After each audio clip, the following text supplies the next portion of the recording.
Coming up next on The Voice of Alabama Politics, gambling, rock, paper, scissors. Also, kids will go hungry.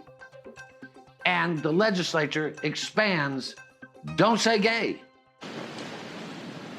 Too swishy? Let me give you an image. It's a cliche, but it's an image. John Wayne. Oh, God. Too swishy? How about a little Joan Wayne? All this and much, much more coming up next on The V.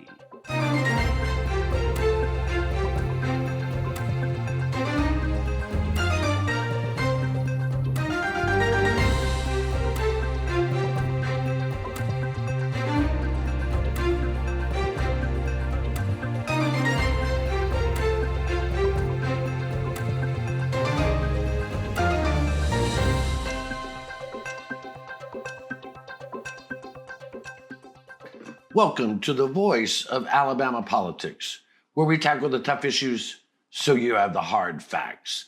I'm your host, Bill Britt, and as always, I'm joined by Susan Britt, research guru extraordinaire, and Josh Boone, investigative reporter and columnist at APR. Welcome. Hey, y'all.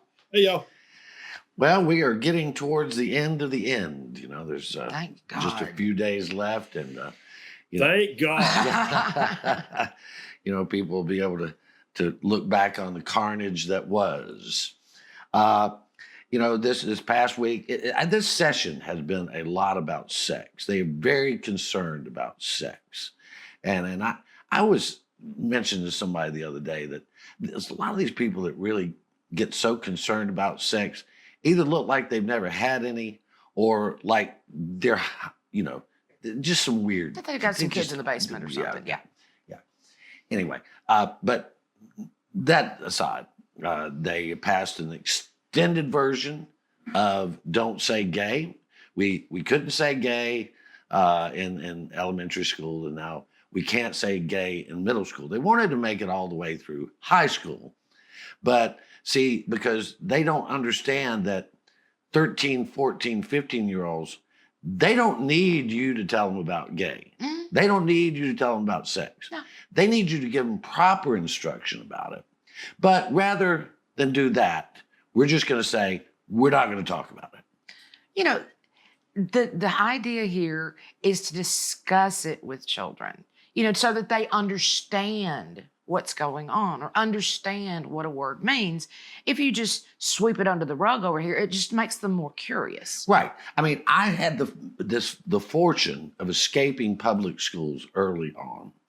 And I actually went to a school that had a sex education course that was taught by the dean of boys. Mm-hmm. And then they had the dean of girls teach sex education class. And we were not ill-informed. The things that our peers had told us that were not true or that were dangerous, we did not learn those things. We learned the proper things. But Josh, here, we want to control what's being said, what's being taught, and we're really putting gag order on teachers. Yeah, well, it's, the fear of adults of actually having a conversation with kids is really, it's really striking. I mean, because that's what this all is, I mean, this is them trying to avoid a tough conversation, them trying to avoid having a realistic conversation with kids, with avoiding, having their kids learn proper sex education at whatever age, and it's also trying to ignore the realities of the world. Yeah. I don't understand this. I don't, we have a 6-year-old. And she has asked us already about whether or not girls can marry girls and boys can marry boys. And these are natural curiosities of kids. And I don't know what goes on in other people's families, but for us, it's just, it just depends on who you love and all. And we'll expand upon that as she gets a little older. And because what kind of world are we preparing her for if we're not doing that? And these sorts of bills and these things that are happening, they're leaving a whole generation of kids just ill prepared for the world that they're going to go out into one day. Well, it's almost as if they are trying to make it go away by not talking about it. If Right. you put it over here in a box, Sure. then maybe that box will just kind of disappear in the garage, like so many things that you can't find anymore.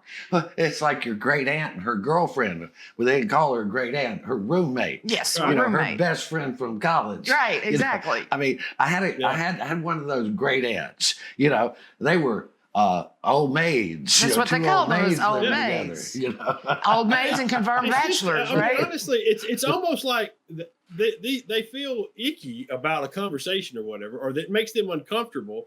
And so they don't like to think about having the conversation, or someone else even having the conversation with their kids about this stuff. And I don't understand what they're so fearful of. I mean, because honestly, if you talk to the kids, they're not afraid of any of these No, things. that's Yeah. right. Matter of fact, I'm pretty sure a group of middle schoolers could do a hell of a lot better job at this subject than they have. I'm pretty sure they have.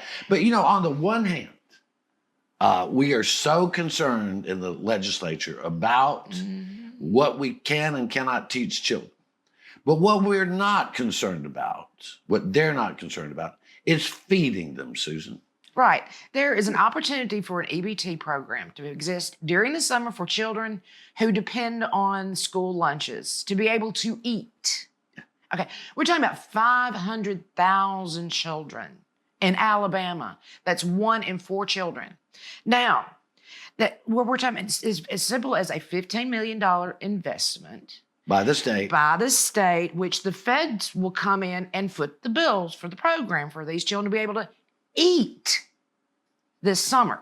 Now, it'll generate around $100 million. Now, if you take into account the fact that just last month we were arguing about $33 million for Birmingham Southern College to bail out a failing private school. And we're talking about not feeding children. All right.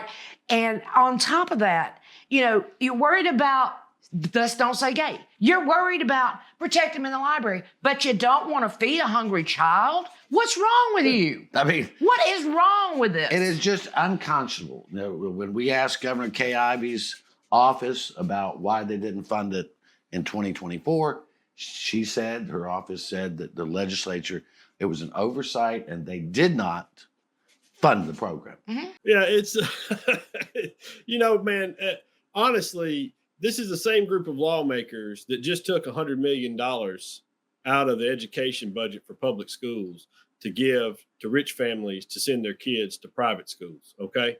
For $7,000, they're going to give them $7,000 if you make up to $93,000 a year right now. But we're going to expand that later on down the line. And that's what we're talking about when we talk about the discrepancies and the privilege and the racism and the classism that takes place in this state. This right here, where we can't find a few $1 million to feed hungry kids over the summer, but we can find all the money in the world for economic incentives and for giving rich people a tax break and for sending rich kids to private schools, all of that stuff. Birmingham Southern College, we wanted to give $30 million to. It's all of that. That's what frustrates the hell out of people. Okay. And this is why nobody believes them when they talk about Christian values or cherishing life. Nobody believes them except the Rubes and the Stooges, because they don't value life. They do Unless not it's in the follow womb. principles of the teachings of Jesus, because they won't feed the hungry. They won't clothe the poor. They just don't give a damn. No. But anyway, we're going to have to leave it right there. You're watching the voice of Alabama politics. We'll be right back.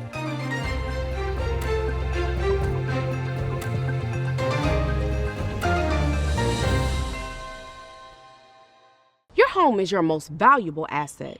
But what if someone tried to steal it from you? Property fraud is one of the fastest growing areas of fraud in the country today. As a district attorney, I've seen firsthand the devastating effects of property fraud. That's why I'm proud to support the Montgomery County Probate Court's REACT program. REACT is designed to protect your property and to give you peace of mind. By signing up, you'll receive an email notification if a document is filed against your property. This program is a game changer. It has the potential to prevent fraud and protect countless homeowners throughout Montgomery County. So don't wait. Sign up for REACT today and protect your home. Protect your home with REACT. Sign up today.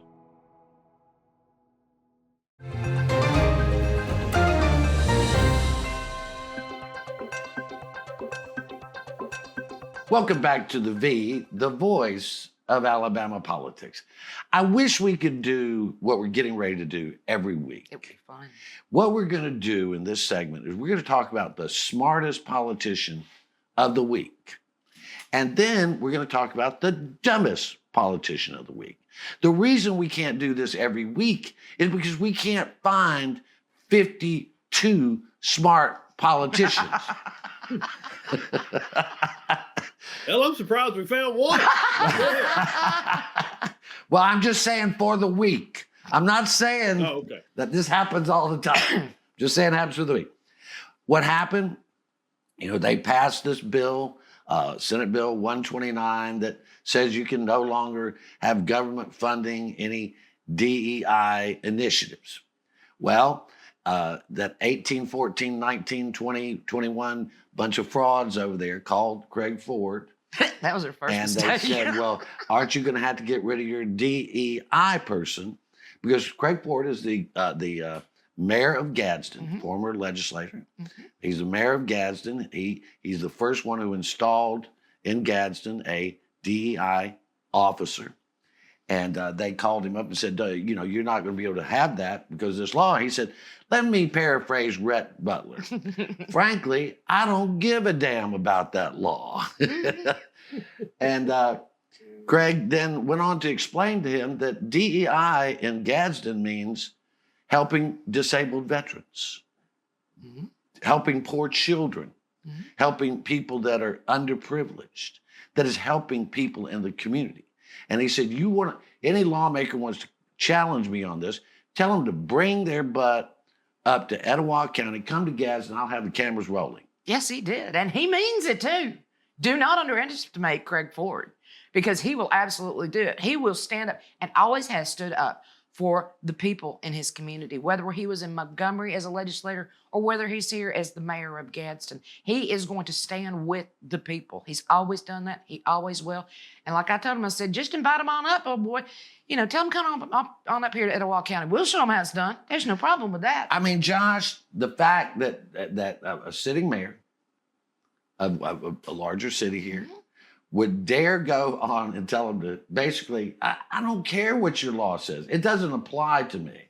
So get out of my face. Yeah, it's good for him. Yeah. Good for him. I mean, can you imagine the job of having to call around and ask, are you going to have to get rid of your DEI person? Because, this is honestly, this whole charade of the anti-DEI things, because most of them are exactly what Craig Ford said about the position in Gadsden. Yeah. They are people who only are there to try to help and ensure that underprivileged and underserved people get an opportunity that they would not ordinarily have gotten, or that they would at least get the recognition and the opportunity to have a job or recognition that they would not normally get. And I, the fact that you're trying to fight these things, nobody is actually trying to fight it on the ground with these people and arguing against what they do.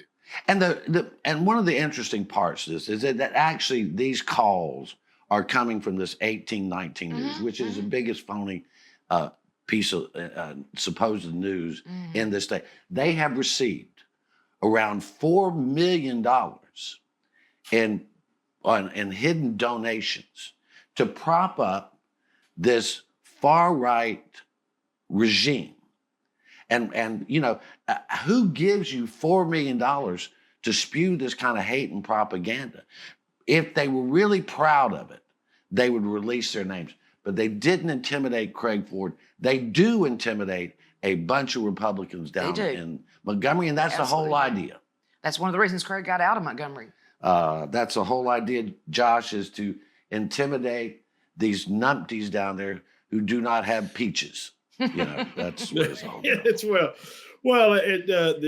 The really funny thing is that the guys that are intimidated by it are the only ones reading it. Yeah, that's true. That's true too. It's true. It just is. It's really off-putting And it's not just 1819. There's a lot of other. It's Yeah. all API, and there's some other Oh, other yeah. organizations out there as well. It's really off-putting the amount of money that there is for hatefulness. Yeah, yeah. We just had a segment about not feeding kids over the summer, and for the amount of money, basically, about a little more than that, we could have fed probably half the kids Yeah. with what they've paid for this sort of hatefulness. Yeah. We could have fed kids over the summer. And this is what you chose to do with that money. These people have given almost $1 million to that idiot Phil Williams. I know. I know. And it doesn't show. Who left Montgomery under a cloud of being indicted. Yeah. We know because we're the one that provided the AG with the information. Gotta get to the one here, the dumbest politician of the week. Also from Etowah County. Mac Butler. Representative Mac Butler is the dumbest politician of the week. There he is with Mike Lindell, one of the dumbest people in America. This guy lost a fortune based on a lie. But Mac Butler is the sponsor of the expansion of the Don't Say Gay. Mm-hmm. And here's what he said. He said, this bill is about parents' rights. And he said, I quote, they want the math teacher teaching math and the English teacher teaching English, not telling Johnny that he is really a girl.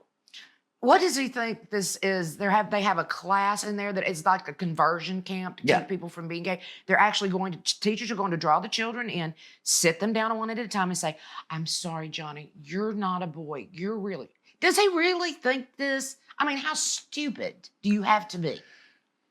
Josh, the ignorance here is just, it's unfathomable how stupid you have to be to make that statement. Yeah, it is. I think what the intent for a lot of these bills is that they want the teachers in school to be as hateful as they are about this.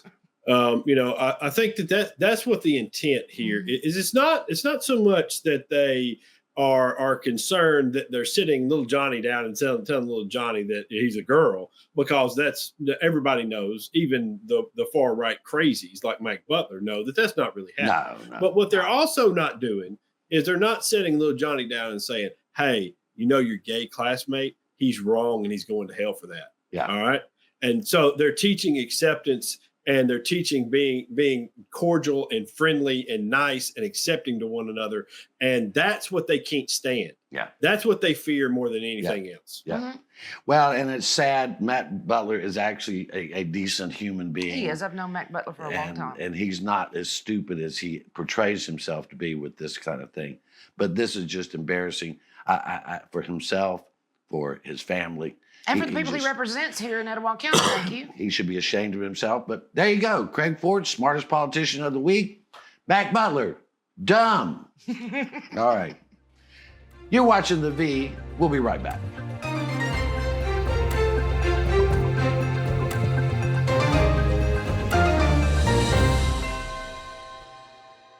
Today, Montgomery is a safer city.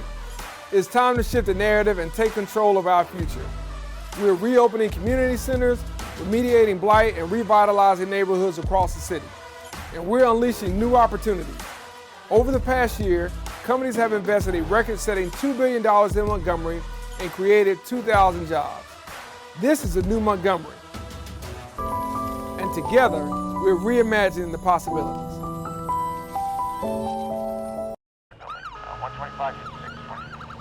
As a paramedic, you wouldn't believe the things that we've seen. I've seen all types of horrible things. I mean, we're there basically picking up the pieces from your worst day. Everyone is just driving and not paying attention. We all have the same goal. All of us want to go home alive and safe and harm nobody else in the process. Slow down. Be careful. Care about the other people on the road. Don't be the reason that someone else doesn't go home tonight.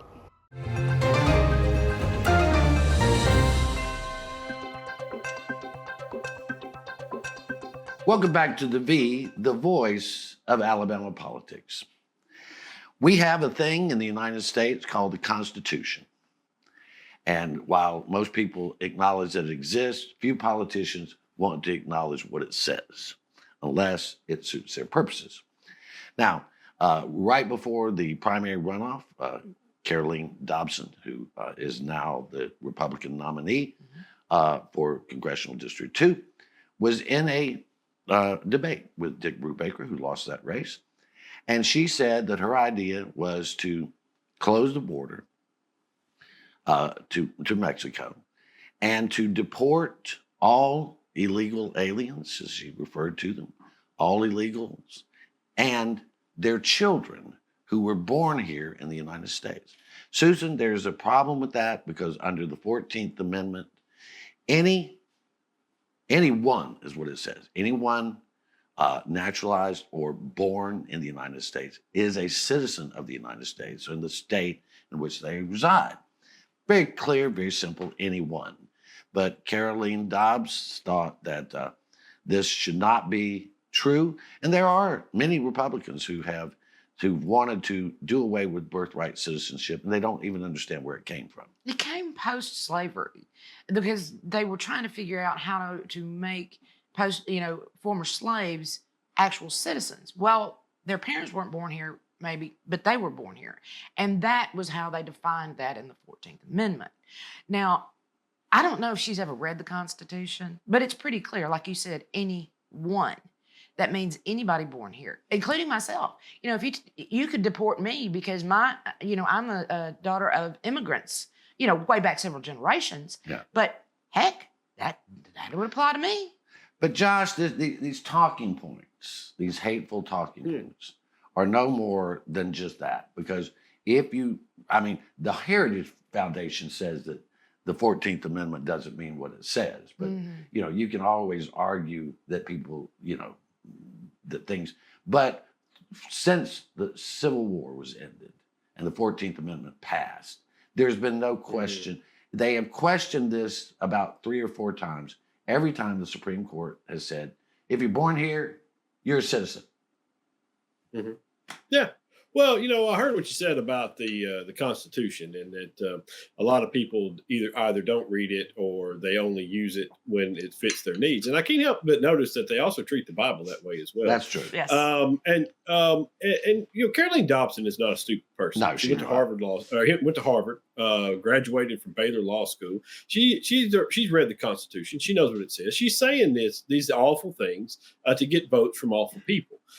Because I can't help but notice that no one has a problem with any white immigrant who's born here becoming, born to white immigrants being a citizen. Mm-hmm. But what we have a huge problem with are all these poor people who walk. Most of them. This story here, and this broad generalization that I'm about to make pretty much fits 95% of the people who are arriving at our border. All right, seeking asylum.